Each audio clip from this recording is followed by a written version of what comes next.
pocos países en el mundo ostentan un capital natural similar en riqueza y abundancia al de Colombia. Casi todos los tipos de ecosistemas tienen un lugar dentro de sus fronteras y con menos del 1% de la superficie terrestre, nuestro país alberga al menos una de cada 10 especies conocidas. La riqueza de la vida de nuestro planeta, sus ecosistemas y las repercusiones de su manejo constituyen la base de nuestro patrimonio, la salud y el bienestar común.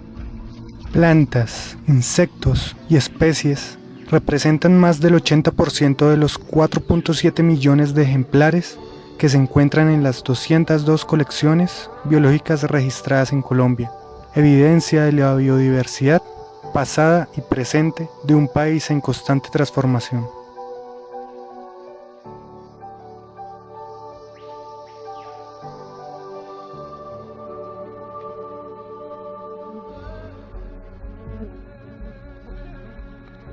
En los últimos 20 años, la población colombiana se incrementó en una tercera parte, mientras nuestra sociedad crece, se concentran en las ciudades y se globaliza. Ocurren grandes transformaciones de los territorios, tantas que ya es casi imposible imaginar cómo era esa Colombia de hace 100 o 200 años. De alguna manera, aún seguimos sin entender bien cómo habitar uno de los rincones más diversos del planeta y cómo hacer de dicha diversidad uno de los pilares de nuestra sociedad. Transitamos rutas de desarrollo en las que prevalece una visión extractiva de la riqueza natural en la cual estamos inmersos y que se aleja, pese a los esfuerzos públicos y privados, de los objetivos de conservación y gestión integral de la biodiversidad. Durante los últimos 20 años se han realizado ajustes al marco institucional jurídico del sector agrícola, cuya aplicación efectiva contribuiría de manera importante a la conservación de la biodiversidad. Sin embargo, los avances son limitados. Se sigue favoreciendo un modelo agrícola intensivo en el uso de insumos, limitado en la provisión de bienes públicos y enfocado a la producción comercial de gran escala, promoviendo procesos de deterioro y transformación de la biodiversidad y pérdida de capital natural. En el 2013, los títulos mineros en el páramo cubrían cerca de 150.000 hectáreas, un poco más de 36.000 hectáreas en parques nacionales naturales y otras áreas protegidas. Tienen títulos mineros vigentes. La desarticulación entre los marcos normativos, mineros y ambientales es evidente. Persiste como reto para el desarrollo minero en Colombia la adecuada inclusión de la biodiversidad y los servicios ecosistémicos, garantizando de esta forma la sostenibilidad social y ambiental de los territorios con presencia minera. Si bien la ganadería es un agente fundamental en la economía agropecuaria, generadora de medios de vida y de subsistencia y coadyuvante de la seguridad alimentaria, es motor de transformación y pérdida de la biodiversidad. El reto es conservar la biodiversidad y asegurar la competitividad del sector agropecuario. Aunque los cultivos de coca no son la principal causa de deforestación en Colombia, estos han generado impactos en los ecosistemas, afectando la biodiversidad en áreas de gran importancia ambiental. Los esquemas de ocupación y uso del territorio y de la propiedad de la tierra son determinantes en la relación del sector con la biodiversidad y sus servicios ecosistémicos en Colombia.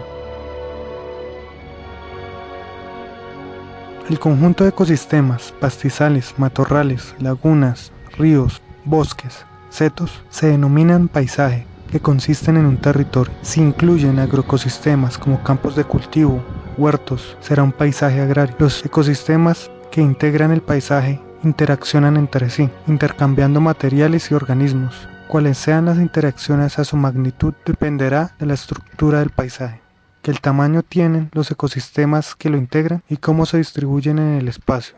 La función de un paisaje depende de cómo funcionen los ecosistemas que lo conforman y también qué relaciones mantengan entre sí, es decir, la estructura del paisaje. El impacto de los ecosistemas agrarios sobre el medio ambiente no se constriñe al terreno sobre el que se asienta, sino que se extiende a todo el paisaje en el que se desarrollan.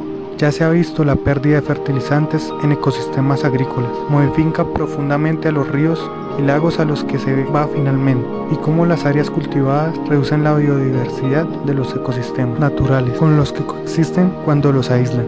Por otra parte, el impacto negativo de la agricultura puede ser contrarrestado en buena medida por ecosistemas naturales adyacentes que impiden el paso de los nutrientes a los ecosistemas acuáticos o el aislamiento de los ecosistemas naturales.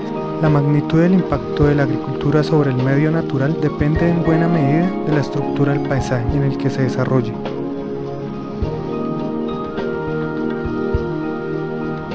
Como resultado de las interacciones, va a existir un intercambio de energía y materia de unos organismos a otros, y entre estos y el medio. Se establece un flujo que empieza cuando las plantas captan energía luminosa y materiales del medio para formar materia orgánica. Mediante la fotosíntesis, una parte de esta materia orgánica la usan para crecer y otra parte la queman en la respiración, usando la energía para mantenerse. La materia orgánica usada para crecer se almacena como tejidos vegetales, siendo consumidos por los animales vivos. Esos animales usan la materia orgánica para formar sus propios tejidos o para mantenerse. La usan para crecer, se almacena como tejidos, siendo consumida por otros animales, usando de la misma manera que los herbívoros. La energía que se gasta en mantener a las plantas y animales no puede volverse a utilizar, se pierde como calor.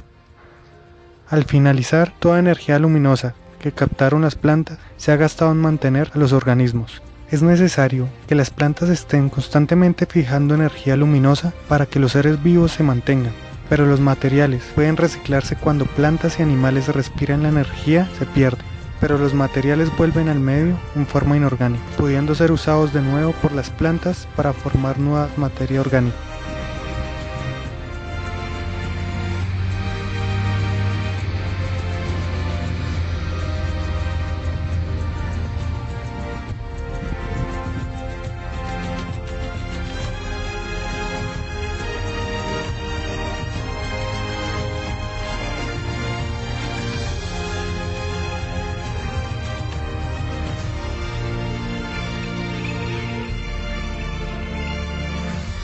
Las poblaciones tienen rasgos únicos, porque son la suma de individuos que pertenecen a una misma especie. Las poblaciones tienen estructura, la cual se relaciona con características tales como densidad, el número de individuos por unidad de área, el porcentaje de individuos de varias clases de edad y el espacio entre individuos. Las poblaciones también muestran dinámicas, un patrón de cambio constante a través del tiempo que se da como resultado del nacimiento, la muerte y el movimiento de los individuos. Debido a la competencia, los individuos dentro de una especie o de varias pueden verse obligados a aumentar los esfuerzos dedicados a la búsqueda de alimento. Las poblaciones de estas especies pueden verse obligadas a desviar su interés de un tipo de alimento hacia otro de menor demanda. La competencia por el consumo ocurre cuando los individuos de una especie inhiben a los individuos de otra mediante el consumo de un recurso compartido. La competencia intraespecífica es una forma de resistencia ambiental intrínseca, donde los recursos del ambiente son siempre limitados. Si dos poblaciones necesitan el mismo recurso, entonces cada una de ellas contrarresta la velocidad de crecimiento de la otra. Cada población podrá crecer solamente si toma mayor cantidad de recursos limitados. Cuando una de las poblaciones gana, su aumento será rápido hasta que consume el recurso limitado, y la otra población que crece cada vez más, al no disponer del recurso que necesita para vivir.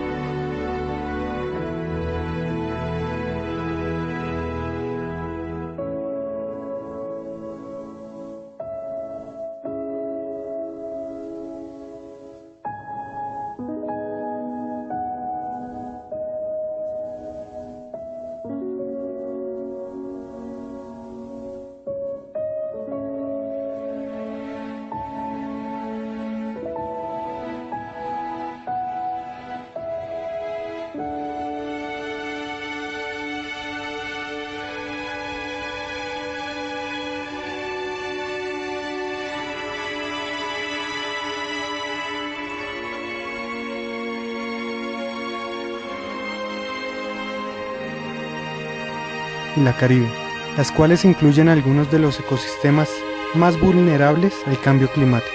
Estas regiones también son las más densamente pobladas y las que generan el recurso hídrico para la mayor parte del país. El territorio se ha entendido y gestionado de manera administrativa y sectorial y no como un conjunto de ecosistemas y paisajes continentales y costeros, rurales y urbanos, integrados y diversos. A su vez, no existe una visión territorial regional, sino que prima la visión del municipio como unidad aislada. La biodiversidad no es explícita en el ordenamiento territorial, exceptuando el caso de establecimiento de áreas protegidas. La gestión integral de la biodiversidad debe formar parte estructuralmente del ordenamiento del territorio, como base para el desarrollo y el bienestar humano. Un aspecto fundamental para la gestión integral de la biodiversidad y los servicios ecosistémicos en Colombia es la inclusión de la valoración integral como estrategia para la gestión del territorio. La valoración integral de la biodiversidad y los servicios ecosistémicos. Una gran parte de la biodiversidad de Colombia se encuentra en los territorios colectivos indígenas, lo que corresponde al 27% del territorio nacional, es decir, 30 millones de hectáreas. Hasta el 2012, las comunidades afrodescendientes negritudes habían logrado reconocimiento de los derechos territoriales sobre un poco más de 5 millones de hectáreas, de las cuales el 89% incluye cobertura boscosa en los departamentos de Nariño, Cauca y Chocó. En Colombia existen iniciativas de regulación de los sistemas de conocimientos tradicionales asociados a los recursos biológicos, genéticos y a las prácticas culturales respectivamente y en la articulación con el contexto internacional.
Las cifras muestran un panorama muy difícil y en muchos casos desalentador para la biodiversidad continental de Colombia.